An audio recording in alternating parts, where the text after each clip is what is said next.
မကောင်းတာနဲ့ကောင်းတာဆိုတာဒီမကောင်းတဲ့သဘောတွေဆိုတာမပယ်လှန်မှုမတွန်းလှန်မှုဆိုလို့ရှိရင်ဒီပုဂ္ဂိုလ်ဟာဘယ်တော့မှအကောင်းဖြစ်လာမှာမဟုတ်ဘူးဒါကြောင့်မို့အမြဲဆင်ញင်သုံးသပ်ပြီးတော့ကိုယ့်ရဲ့အနေထားစိတ်နေသဘောထားတွေကိုဆင်ញင်သုံးသပ်နေဖို့လိုအပ်တယ်ပေါ့ငါဟာဟိနာဓိမုတ်တိကအောက်တန်းကြတဲ့အတွေးတွေအောက်တန်းကြတဲ့စိတ်ဆန္ဒတွေရှိနေတာလားကလျာဏဓိမုတ်တကောင်းမြတ်တဲ့အတွေးတွေကောင်းမြတ်တဲ့ဆန္ဒတွေရှိနေတဲ့ပုဂ္ဂိုလ်လားလို့ဆိုတာကိုယ့်ကိုယ်ဆင်ញင်သုံးသပ်ပြီးတော့အဖြေရှာရဆင်ញင်သုံးသပ်လိုက်တာနဲ့အဖြေဆိုတာထွက်လာဟိနာဓိမုတ်တိကအောက်တန်းကြတဲ့စိတ်ဓာတ်တွေငါမှရှိနေတယ်ဆိုရင်ပြင်ရမယ်ပေါ့ဒီစိတ်ဓာတ်တွေကိုယ်တိုင်မပြင်လို့ရှိရင်တိတဲ့ဘဝမှာမပြင်ရင်လူတွေဟာခောက်ရိုးကျိုးသွားပြီးတန်တရားမှာဇယိုက်ဆိုးတွေနဲ့ပဲသွားတာဒါကသေးသေးချာချာစဉ်းစားကြည့်နော်လူဘဝမှာ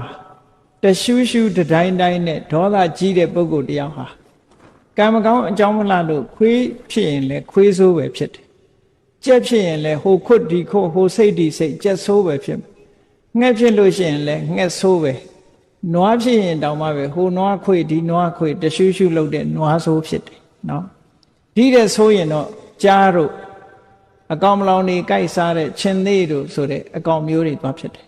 ဒေါသသမားတွေဟာအဲ့ဒီတိုင်းပဲအဲ့ဒီလမ်းကြောင်းပေါ်ရောက်သွားတယ်မပြင်းနိုင်ဘူးဆိုလို့ရှိရင်အဲ့ဒီလမ်းကြောင်းရောက်သွားတရိစ္ဆာန်တွေကိုကြည့်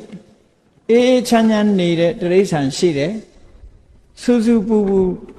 ရန်လုတ်နေတဲ့တရိစ္ဆာန်လည်းရှိတယ်အကဲခတ်ပြီးတော့ကြည့်ရန်လုတ်တတ်တဲ့တရိစ္ဆာန်တစ်မျိုးတည်းတည်းပဲရန်လုတ်တဲ့တရိစ္ဆာန်ရှိတယ်ရန်မလုတ်တဲ့တရိစ္ဆာန်ရှိတယ်ခွေးထဲမှာလည်းသဘောကောင်းတဲ့ခွေးရှိတယ်သဘောဆိုးတဲ့ခွေးရှိတယ်နော်အမှတ်တမဲ့နေရင်တော့မသိဘူးသေချာကြည့်လို့ရှင်ခွေးဟာကြိုက်တတ်တဲ့ခွေးရှိတယ်မကြိုက်တတ်တဲ့ခွေးရှိတယ်ကြိုက်တဲ့ခွေးဆိုတာသဘောဆိုးလို့ကြိုက်တာနော်သဘောမဆိုးတဲ့ခွေးကလူလာရင်အမီးနှံပြီးတော့ခင်တတ်မင်တတ်တယ်ပေါ့အဲ့တော့ဒီသဘောတွေကဆင်ញင်သုံးသပ်တတ်ရအော်ခွေးတောင်မှမေတ္တာရှိတဲ့ခွေးနဲ့ဒေါသကြီးတဲ့ခွေးမေတ္တာပြည့်တဲ့ခွေးနဲ့ဒေါသကြီးတဲ့ခွေးဒီလိုဖြစ်ရတာပါဘဝမှာမပြင်းဘူးဆိုလို့ရှိရင်တလျှောက်လုံးဟာဒေါသသမားဖြစ်ပြီးနောက်ဆုံးကိုဒေါသကိုမထိန်နိုင်တဲ့အခါဒေါသနဲ့သေဆုံးသွားလို့ရှိရင်အင်တမဆင်းရဲတဲ့အပင်ငရဲကြာရောက်သွားနိုင်တာပေါ့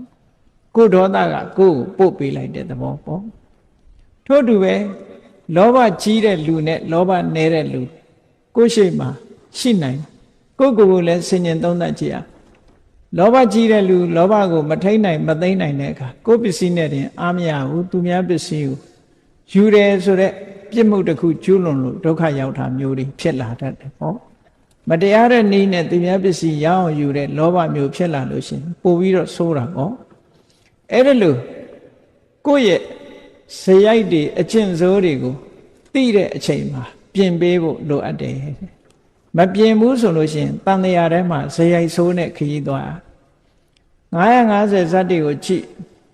ရှင်အင်္ဂုလိမာလဘဝကိုလေးလာကြည့်ရှင်အင်္ဂုလိမာလဟာသူ့ဘဝဇတ်လန်းတွေမှာခက်ချမ်းချမ်းနေကြီးပဲအကုန်လုံးနော်နောက်ဆုံးဘဝမှာလည်းကြည့်ယန္နာဖြစ်မဲ့ဘဝတောင်မှပဲလူသားသမားကြီးဘဝနဲ့ဖြစ်ရသေးတာပဲလေ